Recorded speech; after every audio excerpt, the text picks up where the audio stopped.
Les présidents ivoiriens et français ont énormément de points en commun, en particulier ceux de ne plus représenter grand monde et d'avoir lassé leur population par leurs mensonges et les violences qui se poursuivent dans leur pays. Les récentes élections en Côte d'Ivoire confirment la division du pays et l'isolement de son dirigeant, illustrant le manque de confiance pour ce président imposé après le putsch de l'armée française. Le parti de l'ex-président Laurent Gbagbo a appelé à boycotter les élections régionales et municipales, les qualifiant de farce électorale. Et au vu du très faible taux de participation, moins de 30%, l'appel semble avoir été largement suivi. Ce vote a en outre été entaché de nombreuses fraudes et disputes post-électorales qui n'ont pas tardé à dégénérer en incidents violents partout dans le pays. Malgré l'aveu de ses échecs, nonobstant la manne du FMI, de son impuissance et les dissensions au sein de son propre camp, le président Ouattara briguera un second mandat. Cependant, l'insécurité persiste et aucune avancée notable n'a été faite pour une véritable réconciliation nationale. Au contraire, on note une mobilisation des partisans de Laurent Gbagbo qui réclament sa libération à la Cour pénale internationale.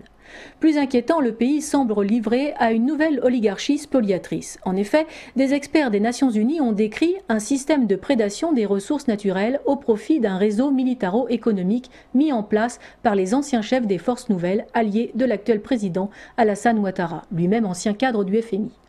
Environ 10% de la récolte de cacao pour la période 2011-2012 aurait été ainsi détournée, soit la bagatelle de 153 000 tonnes. Même chose pour la noix de cajou, dont plus de 30% de la production est allée dans d'autres poches.